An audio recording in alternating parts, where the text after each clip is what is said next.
Dear Mr. Stu, my child's anxiety has been taking over lately, and I feel helpless when it happens. What can I do when their anxiety seems to control everything? Great question. And this is one that comes up often. It's one that parents are asking about, especially in today's world where it does seem like children are experiencing high levels of anxiety because of all the things that they're exposed to and all the things that have access to their brains, that all the things that they're viewing and listening to and hearing and talking about and people around them are talking about, it's all coming in, and it can create a lot of stress, and that stress can lead to anxiety. So there's a couple things that you can do. First off, you said, I feel helpless when my child's anxiety happens. And I just want you to know there's not really much you can do to make anxiety stop.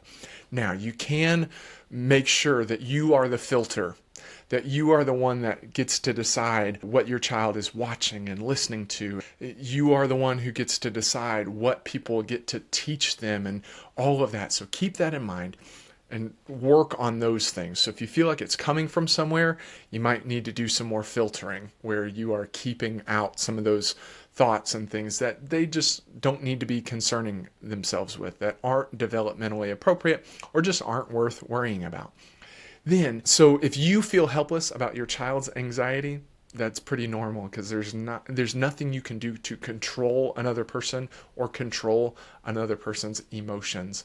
But one of the best things you can do for your child is to not try to fix it. That's right. Not try to fix their anxiety.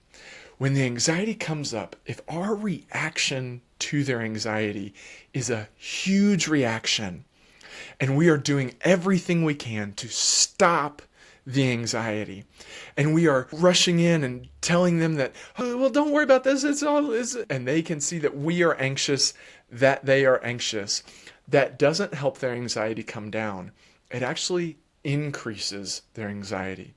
The message that rush in and try to fix sends to children is that, well, this must actually be dangerous. It must actually be something to be concerned about and anxious about, because they wouldn't rush in if it wasn't something really intense. If we can stay calm and normalize that feeling of anxiety, then it allows children to see like, oh, that felt really big, but I'm still in control of myself. In mental health, in the world of mental health, the professional world of mental health, we know the best way to treat anxiety disorders, for instance, is through what's called exposure therapy. So if you're brand new to the podcast, you might not know I have a very large dog who does therapy with me. He's a 130-pound German Shepherd, and he is incredible. Well, people will come in who are afraid of dogs. It is not part of my practice to just remove the dog and tell them that they don't have to face the dog. It is about building up their tolerance to that discomfort to see that not every dog is one to be afraid of. So with Stark, my dog, what would happen is I would let them get as close to his gate as they feel comfortable, and then we'd talk about the different feelings that they're feeling.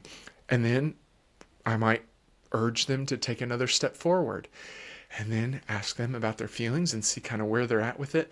But I'm pushing them to feel more and more anxious and showing their brain and showing them that just because they're feeling anxious doesn't mean that they are in danger.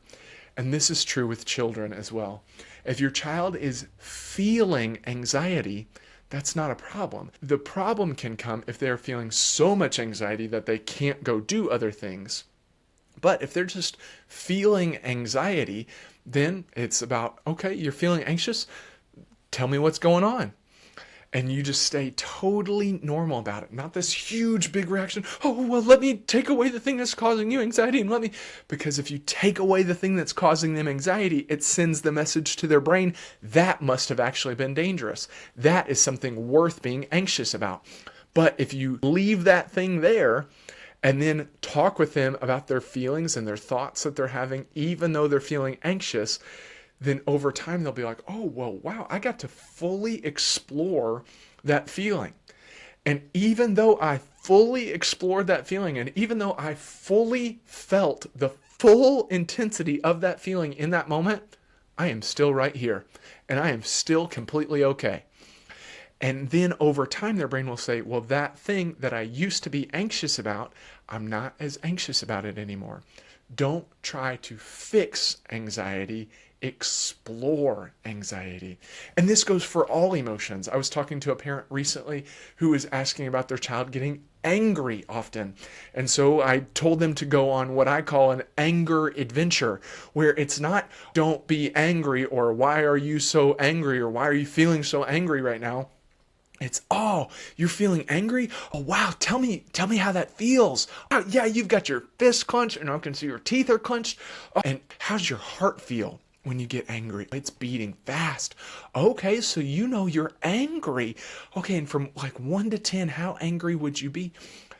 Do you see, now we're exploring that emotion and showing the child that even though they're feeling that emotion, they're still in control of themselves. You can do the same with anxiety and go on an anxiety adventure. You're feeling anxious, you're feeling kind of scared right now.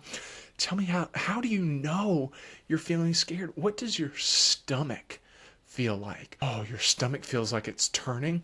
Okay, what about your heart? What is your heart doing? Oh, it's beating really quick. And what about your breath? Your breath is, oh, it's going faster than normal. And oh, and I see that you're looking around everywhere. Yeah, that's what it feels like to feel anxiety. Wow, and what is it you think you're anxious about?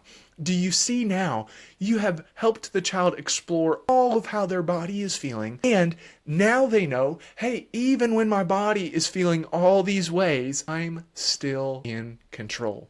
The thing I thought was really dangerous and the thing I thought was going to make me lose control isn't. I'm okay. I'm right here. And then over time, their brain can relearn what is and is not worth having some anxiety about. Hopefully that answer was helpful. If it was, make sure that you like and subscribe.